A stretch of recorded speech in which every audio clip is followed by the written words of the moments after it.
حضور شہنشاہ بغداد کے دور میں بغداد کا ایک تاجر ابو المظفر حسن، وہ حضرت شیخ حماد رحمۃ اللہ تعالی علیہ کے پاس آیا۔ شیخ حماد اس دور کے بہت بڑے ولی تھے، بڑے مشہور ولی تھے اور بڑے صاحب نظر تھے، صاحب کشف تھے۔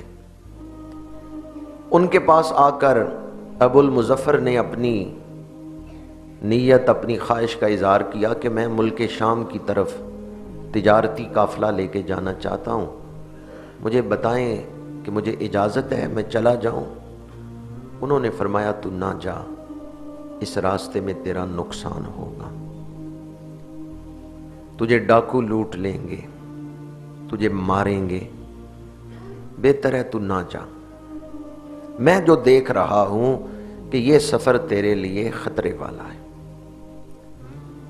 اب ابو المظفر حسن نامی تاجر شیخ حماد کی محفل سے اٹھ کے اپنے گھر کی طرف واپس لوٹ رہا ہے، پریشان ہے۔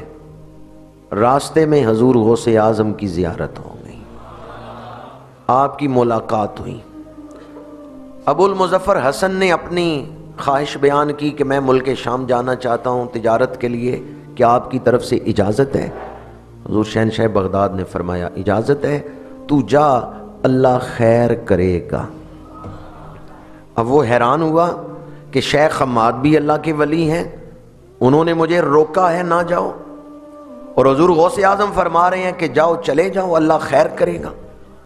بہرحال وہ حضور غوث اعظم کے فرمانے پہ ملک شام چلا گیا۔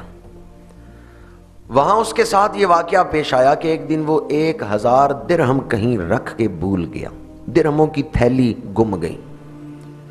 جس دن 1000 درہم والی تھیلی گمی ہے، اس رات خواب میں وہ یہ دیکھتا ہے کہ کچھ ڈاکوؤں نے میرے اوپر حملہ کیا ہے اور میرا سارا مال لوٹ لیا ہے اور مجھے مار رہے ہیں۔ اس دوران گھبرا کے وہ اٹھ بیٹھا، آنکھ کھل گئی، لیکن جب آنکھ کھلی تو کیا دیکھا؟ کوئی ڈاکو بھی نہیں ہے، کوئی مجھے مار بھی نہیں رہا۔ دل کو اطمینان ہو گیا کہ وہ سب کچھ تو میں خواب ہی دیکھ رہا تھا۔ دوسرے دن اسے یاد آ گیا کہ جو 1000 درہم والی تھیلی ہے وہ میں نے کہاں رکھی ہے، وہ گمی ہوئی دولت بھی مل گئی۔ اب یہ واپس ملک شام سے بغداد پہنچا۔ جس دن بغداد پہنچا تو اس نے سوچا کہ میں حضور غوث اعظم سے مل کے آؤں، شیخ حماد سے مل کے آؤں، لیکن سوچنے لگا پہلے کس کے پاس جاؤں؟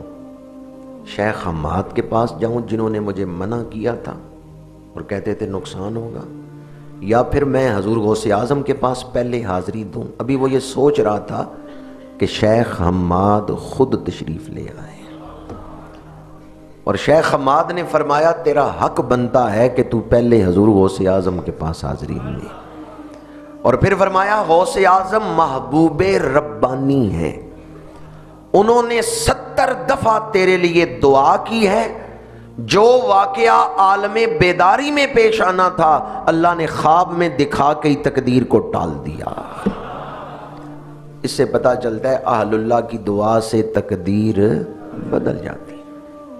حضرت شیخ حماد نے فرمایا واقعہ تیرے ساتھ عالم بیداری میں پیش آنا تھا، لیکن محبوب ربانی نے تیرے لیے 70 مرتبہ دعا کی ہے تو اللہ نے اسے خواب میں دکھا دیا ہے اور تقدیر کو ٹال دیا۔ فرمایا غوث اعظم محبوب ربانی ہے۔ کون ہے؟ اور جو حدیث قدسی میں نے آپ کو سنائی تھی اس میں بھی محبوب کا ہی ذکر تھا، وَإِن سَأَلَنِي لَأُعْطِيَنَّهُ، میرا وہ بندہ جو محبوبیت کے مقام پہ فائز ہے، وہ جب مجھ سے دعا کرتا ہے میں اس کی دعا کو قبول کر لیتا ہوں۔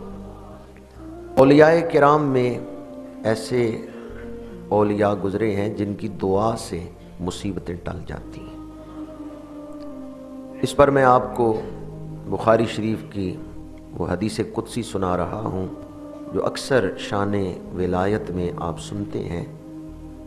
اللہ کریم نے فرمایا کہ میرا بندہ نوافل کے ذریعے میرا قرب حاصل کرتا ہے تو پھر میں اس کو اپنا محبوب بنا لیتا ہوں، اور جب میں اسے اپنا محبوب بنا لیتا ہوں تو پھر میں اس کو یہ طاقت دیتا ہوں، کنت سمعہ الذی یسمع بہ وبصرہ الذی یبصر بہ، میری دی ہوئی طاقت سے وہ دیکھتا ہے، میری دی ہوئی طاقت سے وہ سنتا ہے، میری دی ہوئی طاقت سے وہ پکڑتا ہے، میری دی ہوئی طاقت سے وہ چلتا ہے۔